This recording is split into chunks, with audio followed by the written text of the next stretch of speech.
Hi guys, welcome to the channel. I'm sorry we've had a bit of a going on today with StreamYard, where they've tried to take a large sum of money out of my account just as I was about to go live.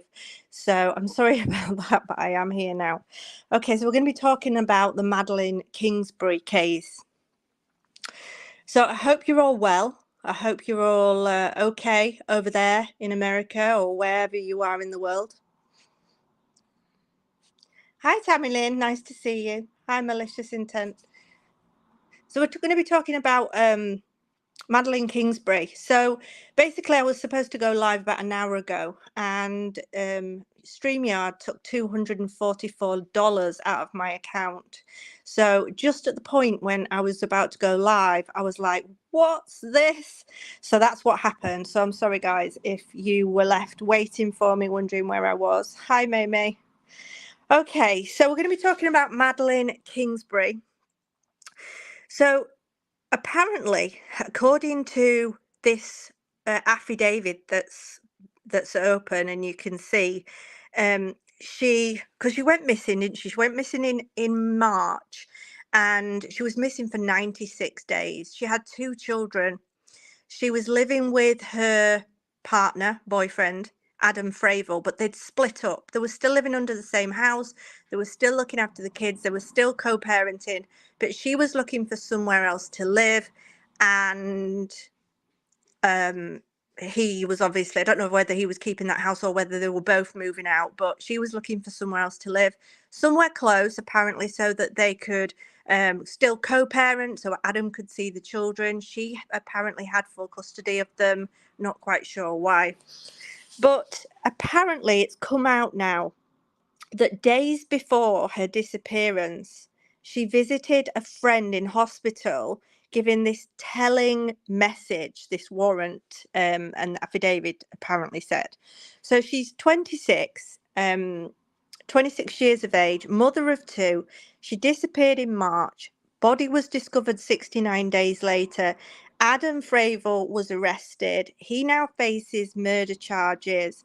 But in these recently unsealed warrants, it shows that Madeline texted friends in December saying that Adam had told her that she would end up like Gabby Petito if she didn't mind, in brackets.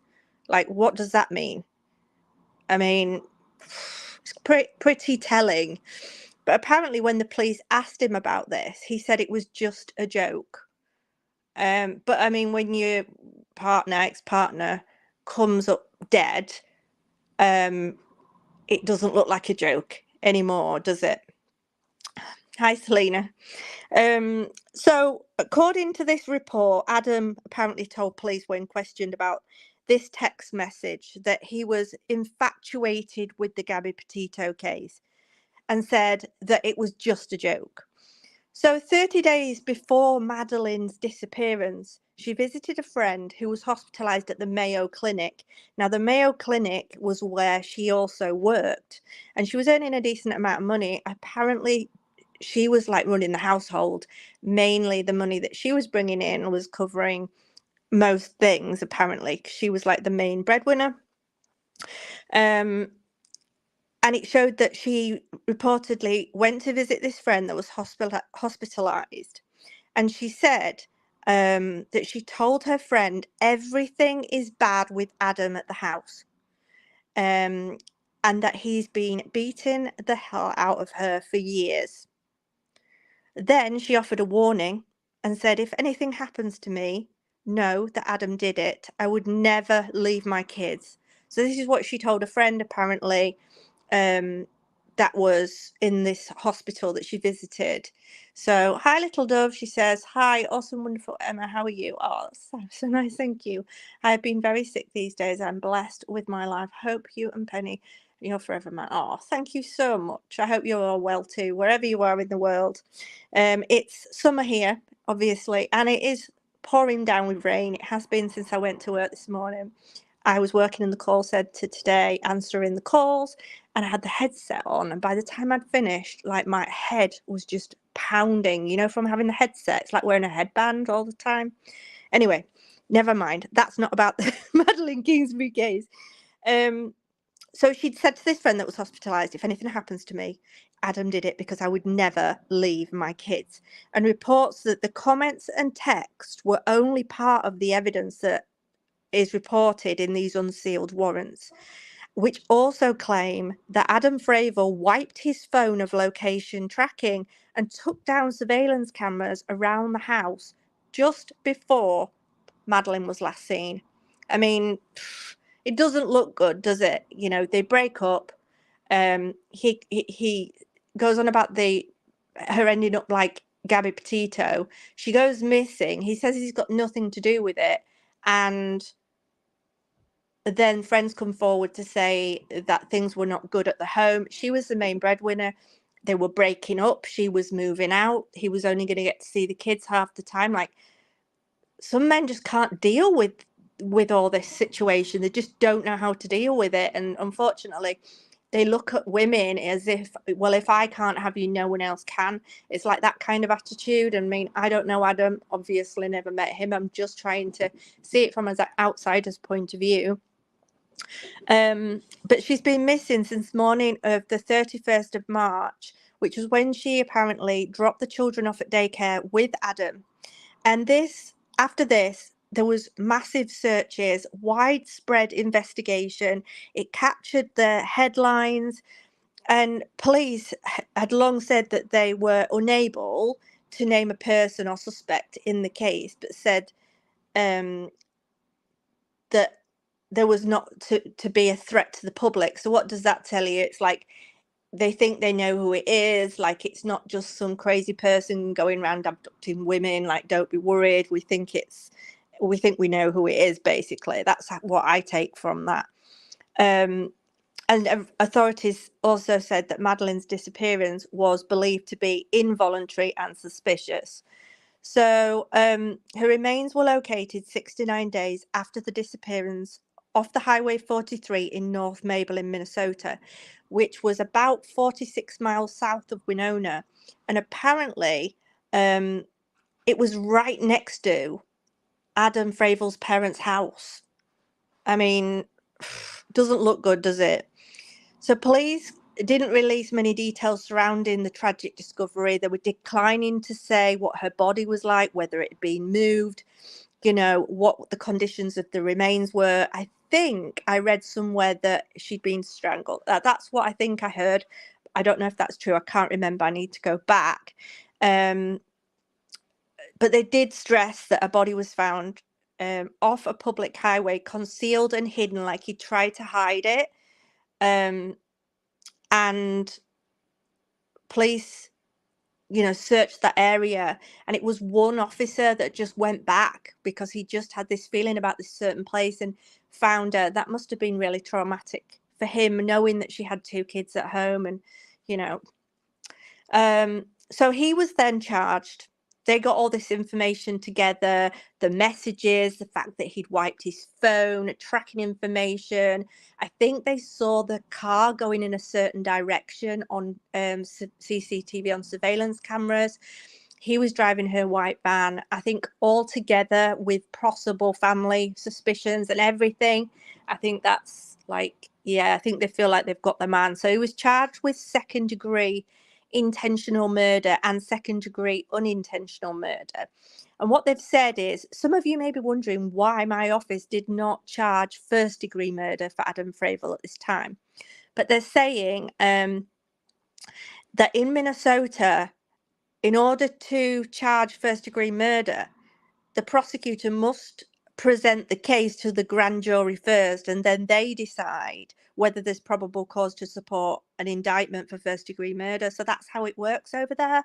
I guess different states work differently, but they did note that the charges were based on the evidence that they felt would prove with some certainty that, that he was responsible. I mean, it's just so sad because she had such a bright future. She was earning good money. She worked at this Mayo clinic. I'm sure there was the opportunity for her to rise in her career. She'd done well at school. She was a pretty girl. She had 2 beautiful young children. She looked on all the photos, like on Facebook, like she was just She loved her little family, and now she's not going to get to see them grow up. I hope she's watching over them. They've lost their mummy, that person that was with them all the time, and now they're losing their dad as well. Like, they've lost everything. I mean, if he was responsible, did he not sit back and think, well, if I do this, then the kids are going to lose their mother? Like, what kind of person does that? Takes a child's mother away from them? It's a selfish attitude to be like, oh, well, I can't have her, no one else can. Or, well, I'm not going to be living with her anymore. It would be better just to get rid of her, and then I can have the kids. Like, did he think he was going to get away with this? It's just crazy. How do I earn a wrench?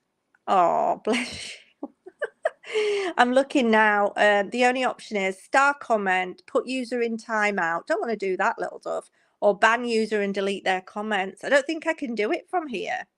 I don't think it gives me the option. And maybe it does on a computer. I'm on my phone at the minute. But I will try and do that later for you, little dove. Thank you, sweetheart. Yeah, so he's taken her whole bright future away from her. Now, his attorney, the attorney representing Adam Fravel, could not immediately be reached for a comment. What a surprise.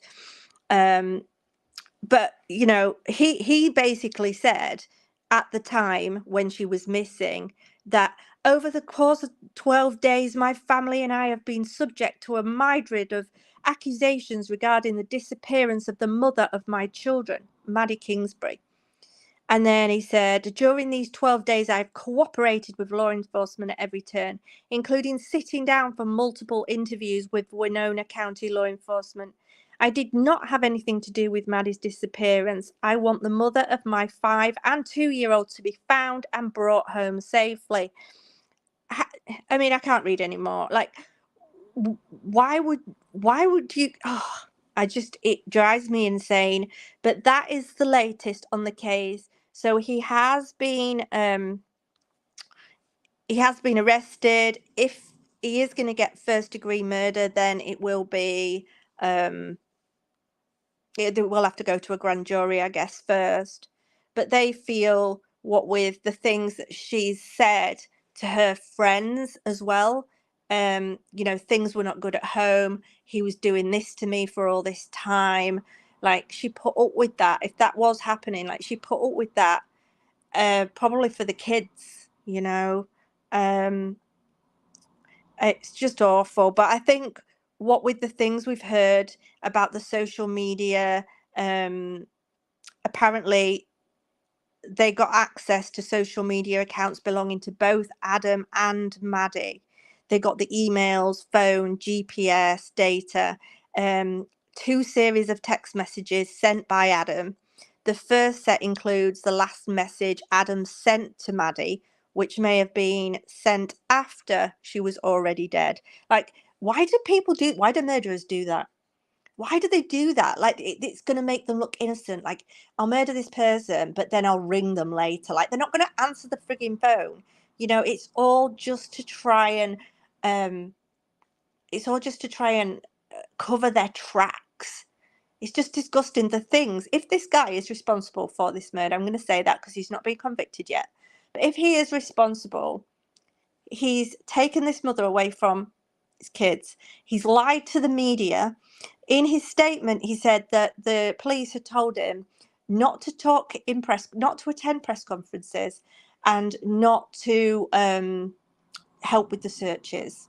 And the police came forward after that statement from Adam Fravel and said, we have not told Adam Fravel not to get involved with the searches. We have not told Adam Fravel not to attend press conferences. So he's outright lied in the media. He's telling everybody he's not involved, and he's getting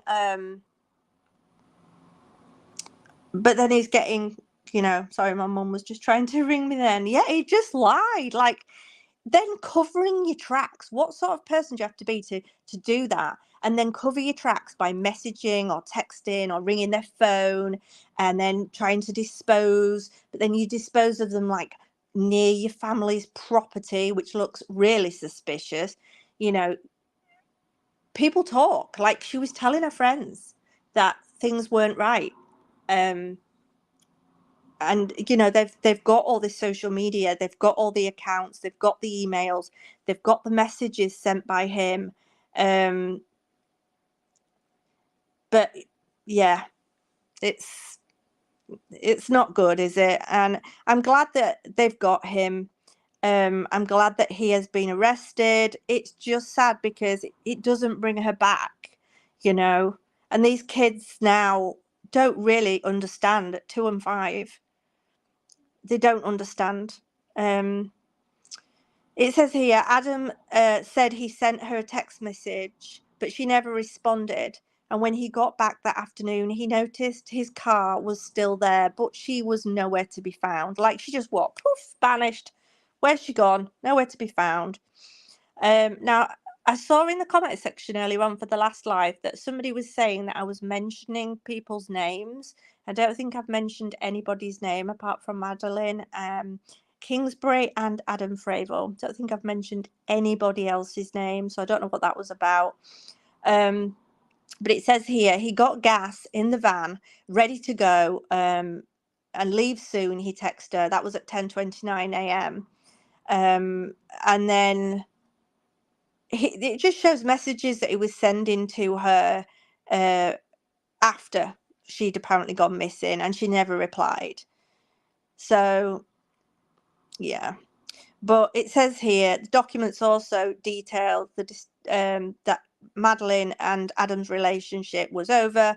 There was allegations of abuse by Adam. She'd confided in friends. So this is all evidence. They shared the 2 children together. They were in the midst of this breakup. She was moving out. It says here, the day Madeline disappeared was the first time Adam hadn't slept the night at the shared residence. So he always stayed at that home. They were splitting up. Hi, True Tam. Hi, Tam. So they were splitting up. And he wasn't, what was it saying here? She was telling him to move out. The day Madeline disappeared was the first time Fravel hadn't spent the night. So they were living together. They were living in the same house.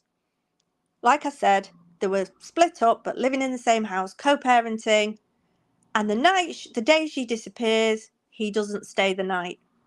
I mean, so they're using that as evidence as well. That's something else on their list, I guess.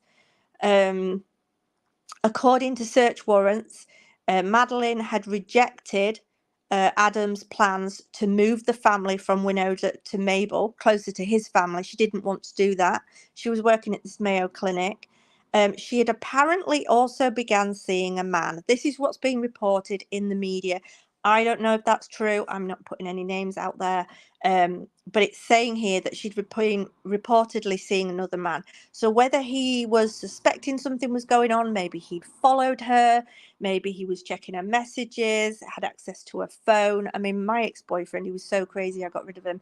He set cameras up in my house because he was so crazy. I had a passcode on my phone. I've always got a passcode on my phone. It's just always have, in case I lose it, you know. And he was taking my phone downstairs every night, and he'd set up fingerprint recognition on it, so he could just. I'm there thinking it's safe, and he's there fingerprint recognition in my phone every night downstairs while I was asleep. That people do these things. People manage to find out what you're doing, like whether he'd followed her and seen her with another man. She's a pretty young lady. She had a lot going for her. But it says here that she was reportedly in another relationship. And it says also a relationship that Adam knew about. So like I say, I don't know how he found out, whether she told him. I don't know. But it's just weird that he didn't stay over that night. And my mum and dad keep messaging me and phoning me over and over again. He knew about this relationship, and like we were saying before, it's like, well, if I can't have you, no one can. Like, it kind of got that vibes. Friends have told the investigators that Adam had become abusive after the birth of their second child. So it was a fairly recent thing then, maybe, because the second child was 2.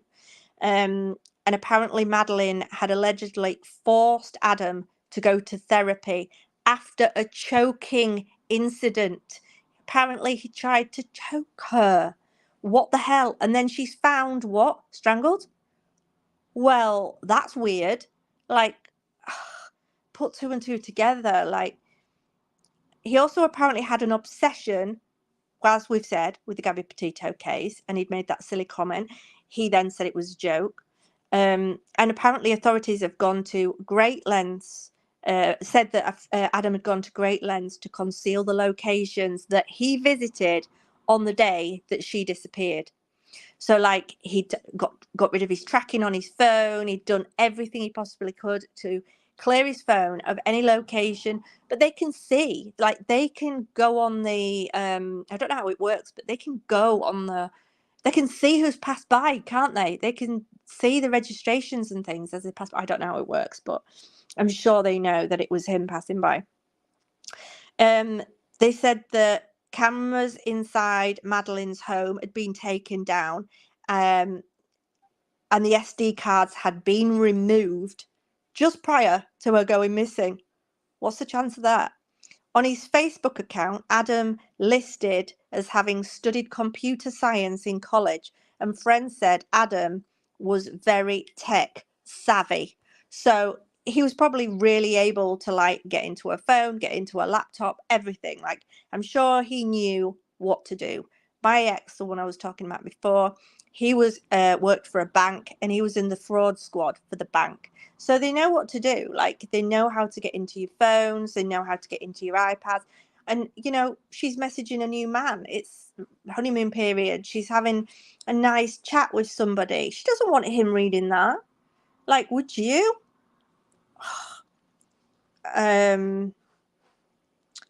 So on the 10th of April, apparently a neighbour told investigators that his trail cameras had captured Adam riding a Polaris Ranger. Don't know what that is, guys. Maybe you can tell me.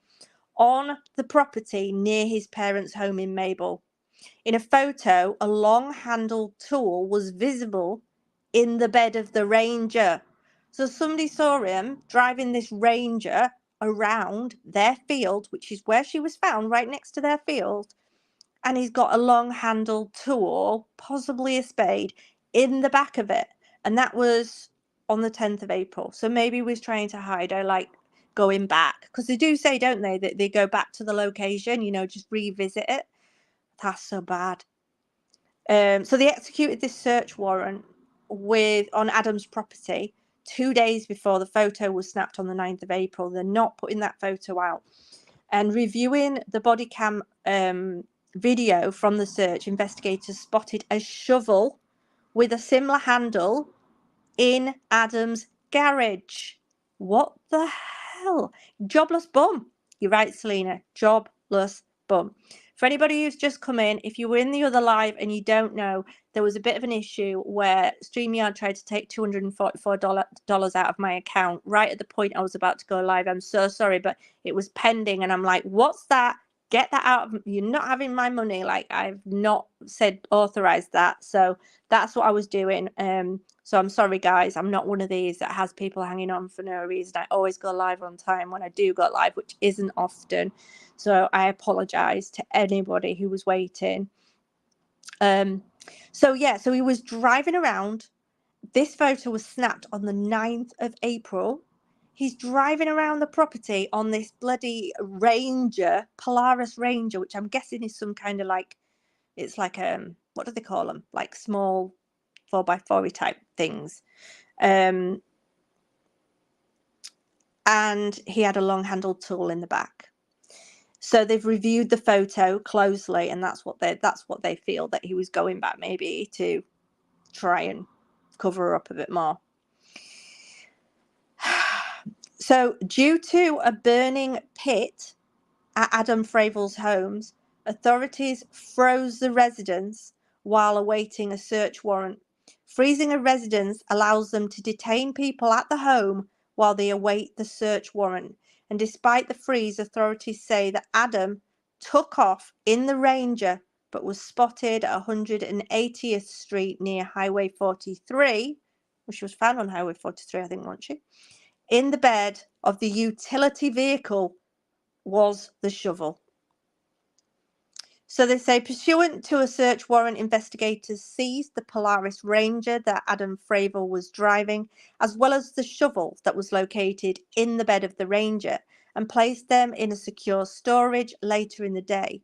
2 certified land and water human remains detection dogs, commonly referred to as cadaver dogs, were deployed separately around the Polaris Ranger. Both dogs alerted and indicated in the bed of the Polaris Ranger, so that's possible that she was in there, at or near the spade of the shovel. Per Minnesota, Wisconsin Canine Search and Rescue, cadaver dogs are specially trained to find human remains and alert their handlers to their location. They can be used to locate human cadaver body parts, body fluids involving new or old cases.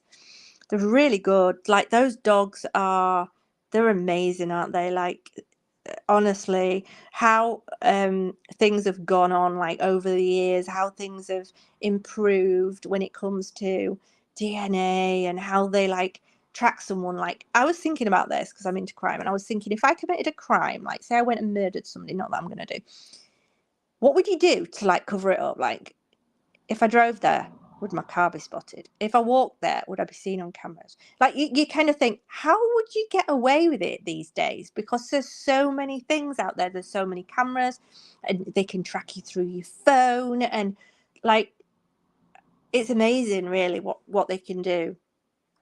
They said that during the search, law enforcement located an area of fresh dirt. However, law enforcement did not locate any remains in that area of fresh dirt. So it's possible that she was transported elsewhere, dumped there, but then moved somewhere else. So it could be that she was there initially and then she was moved to the place where she was found. So that's so sad. So that's all I've got for you today, guys. I wanted to come live because, to be honest, I want to say thank you to Benny Keys, because I was watching him earlier on and he's so confident. And I just thought, you know what, girl? He can do it. I can do it. Like, I'm so nervous. I don't like going live. I never know what to say. So I thought, you know what? Go for it, Emma. Go for it. So I owe it to him today for the confidence boost. Okay, guys, well, that's all I've got for you on the Madeline Kingsbury case. If I get any more info, I will let you know. Thank you for coming in and just taking the time to listen. Thank you, Vet Girl. That's so kind of you. I miss you all too. I know. I get really anxious, and to be honest with you, I don't like the way that things are going on YouTube. I just feel that everybody's out just to try and get as much money as they can. Like, it's just crazy. Like, and they're putting cash apps out for, like, candles and stuff, and I don't agree with all that. And I just think there's so much bickering and everybody's arguing and making a complete mockery of, like, the Summer Wells case. And yeah, it just honestly, like, yeah, Ali's neighbours, that would be cool. God, they were proper trying to kill each other on that live. For anybody that didn't watch, I did a live with Ali's neighbours, and Ali was on her porch and the neighbours were on their porch next door, and there was, like, this massive screaming match between the two. Like, you have to watch it. It was so funny. What I'll have to do is put the link in the description for this video so you can watch it, because I was just like, cat, can you help me? But yeah, I might try and do this a bit more often, get the confidence up to do this. But thank you for everybody just for taking your time to listen. So I'll see you soon. I don't know much about Fred Hill, to be honest. I haven't paid much attention to him. I know he's locked up. I don't really know. I mean, they're all a bit sketchy up there. But to be honest with you, my opinion, like, I'm not going to mention names, but, like, the sheriff people in that area, if you look at the names, they're all related up there. Like, all of them, they're all related. They all know each other. They've all grown up with each other. And I think that they've got something Candace and Don have something on them, and that's why they've not been arrested yet. But that's just my opinion. I don't know. It's just my opinion. Anyway, guys, I'm going to go now. So my dinner's in the oven, so I'm going to go check it. Thank you for listening again. See you later, guys. Bye. Bye.